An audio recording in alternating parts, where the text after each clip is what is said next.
सुबह सुबह समझ में नहीं आता कि बच्चों के टिफ़िन के लिए क्या बना के दिया जाए। तो आज मैं आप सभी के लिए लेके आई हूँ एक और न्यू रेसिपी, जो कि है आलू भिंडी की रेसिपी। और ये काफ़ी मसालेदार है और काफ़ी टेस्टी है। यकीनन ये बच्चों को बहुत ज़्यादा पसंद आने वाला है। तो बिना किसी देरी के आज का हमारा ये रेसिपी शुरू करते हैं। एंड ट्रस्ट मी गाइस, इसे अगर आप एक बार बच्चों को बनाकर देंगे ना टिफ़िन में डालकर, तो बच्चों को ये बहुत पसंद आने वाला है और ये उनका फेवरेट भी होने वाला है। तो बिना किसी देरी के शुरू करते हैं आज का व्हिडिओ। So let's start.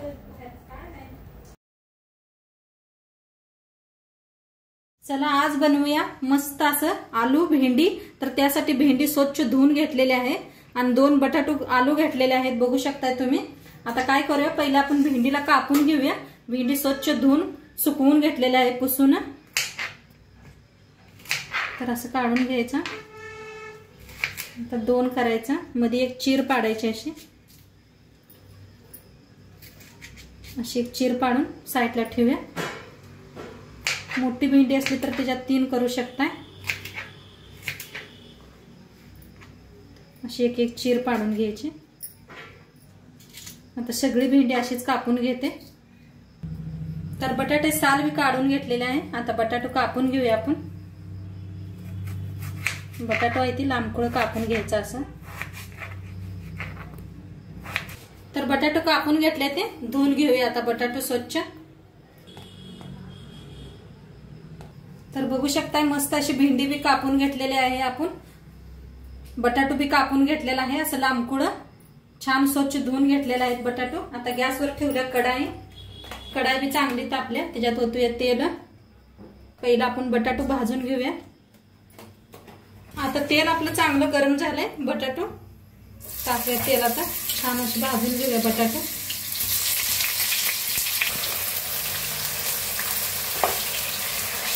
हलवत छान असे बटाटे भाजून घ्यायचे। ह्याच्यात टाकायचं थोडंसं मीठ। मीठ टाकल्याने लगेच बटाटा आपले हे होतात, चांगले फ्राय होतात। हलवून घेऊया। आता 1 मिनिट भरायला झाकून वाफ देऊया, म्हणजे छान असे बटाटो आपले भाजतील। बटाटो छान असे फ्राय होस तर आपण एक मसाला तयार करून घेऊया। तर इथं घेतले त्या 2-3 हिरव्या मिरच्या घेतले त्या मोडून, अद्रक घेतलंय, लसूण घेतलाय, धन घेतलंय, 3 जिरं घेतलंय ते। तर आपण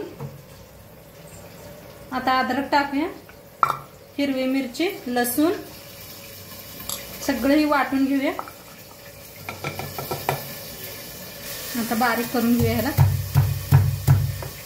कुटून घेतलंय बघा, जास्त बारीक भी कुटायच नाही, आबडधोबड चालतंय।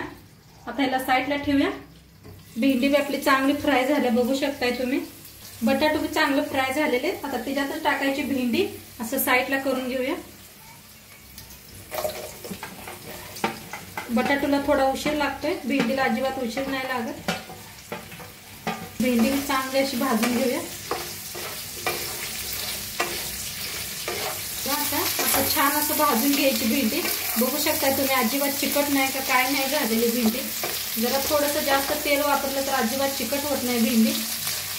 आणि आता झाकण अजिबात ठेवायचं नाही, छान भाजूया भेंडी। बघू शकताय तुम्ही किती छान भाजायला लागली भेंडी आपली। आपली भेंडी बटाटो छान असं भाजलेलं आहे, काढून घेऊया एका प्लेट आता। तर बघा थोडंसं तेल उरलंय, थोडंसं आणि थोडंसं तेल ओतते। तेल चांगलं गरम झालंय। जो मसाला आता बनवून घेतला होता ते आपण छान असा टाकून भाजून घेऊया। त्याच्यात टाकूया कढीपत्ता, थोडंसं हिंग, छान मिक्स करून मसाल्याला भाजून घेऊया।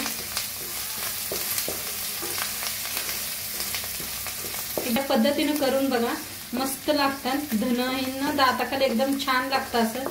नक्की करून बघा ही रेसिपी। न खाणार भी भेंडी सगळे खाणार।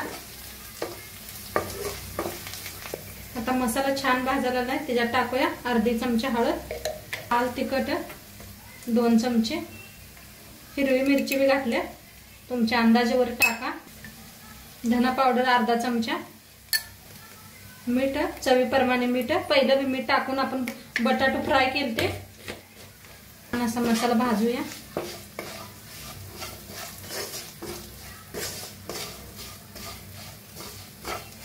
मसाला छान भाजायला लागला, एका साईडला करायचा असा. आता बेसन घ्यायचंय बघा, 1.5 चमच बेसन घेतले. छान असं भाजूया.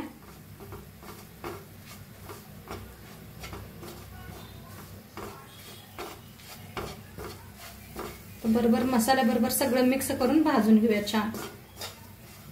छान मसाला भाजायला आलाय, खूप छान असं खुशबू येते हे जे.